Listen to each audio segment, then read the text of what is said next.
La première fois que j'ai fait les Jeux en 2000, moi je regardais le porte-drapeau comme quelqu'un venu d'une autre planète et jamais de la vie j'aurais imaginé faire partie de ce monde-là. Être porte-drapeau, ça serait aussi du coup l'occasion de montrer que finalement il n'y a jamais rien de figé et que c'est à nous de faire en sorte que les choses bougent.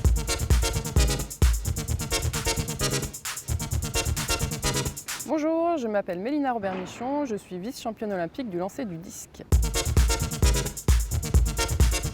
Médaille d'argent au championnat du monde junior, donc c'est moins de 20 ans. Une médaille d'or sur les espoirs, donc en moins de 23 ans. Moscou en 2013, où je fais vice-championne du monde. Médaille d'argent au championnat d'Europe en 2014. Et championnat du monde donc en 2017 à Londres, où je fais médaille de bronze. Et après, forcément, entre deux, il y a eu surtout Rio, la médaille d'argent olympique. Donc sur tout ce que je viens de vous dire, si je dois en garder qu'une, c'est sûr que c'est celle-là que je garde parce qu'une médaille olympique, pour moi, il n'y a rien au-dessus de tout ça. Il a fallu attendre 5 Jeux pour avoir une médaille. Mais à ce moment-là, quand je l'ai, je me dis que voilà, pour vivre tout ça, ça valait aussi le coup d'attendre. La médaille d'or olympique, c'est aussi une belle source de motivation. Il ne reste plus qu'une marche à monter, c'est pas la plus facile. Je sens que j'ai les capacités pour le faire et je ne me vois pas arrêter avant d'avoir encore essayé.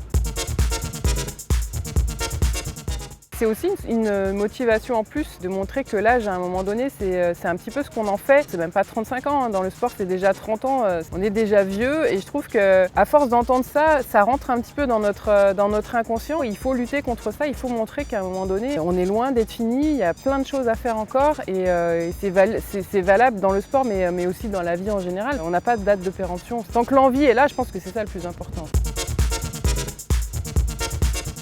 Je me suis rendu compte justement qu'il y avait pas mal d'athlètes qui souffraient de devoir faire des choix entre la maternité et la carrière de haut niveau. Et c'est comme ça que j'ai commencé à en parler et puis ça s'est fait. Et puis je me suis rendu compte que ça aidait les gens et que ça libérait un petit peu la parole, que ça permettait de faire avancer les choses. Moi, mon objectif, c'est pas que toutes les sportives aient des enfants pendant leur carrière, c'est juste qu'elles aient le choix. C'est encore une fois de montrer que c'est possible parce que c'est pas tout de le dire.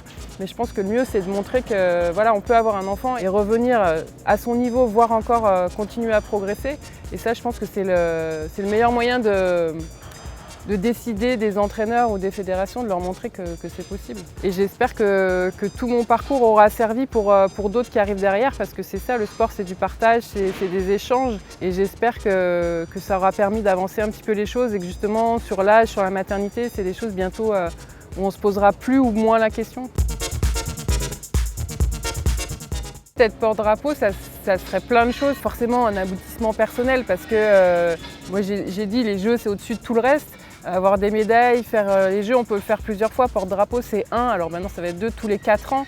Et c'est représenter l'ensemble de l'équipe de France olympique. Donc ça, c'est quelque chose qui est super fort. Donc ça, à titre personnel, c'est quelque chose juste d'énorme. Je serais aussi contente par rapport à mon parcours. La première fois que j'ai fait les Jeux en 2000, moi je regardais le porte-drapeau comme quelqu'un venu d'une autre planète et jamais de la vie j'aurais imaginé faire partie de potentiellement de ce monde-là. On m'a souvent répété, voilà, c'est une discipline qui n'est pas connue, qui est peu médiatique. En France, les lancers, ça intéresse personne. Ça serait aussi du coup l'occasion de montrer que finalement, il n'y a jamais rien de figé et que c'est à nous de faire en sorte que les choses bougent.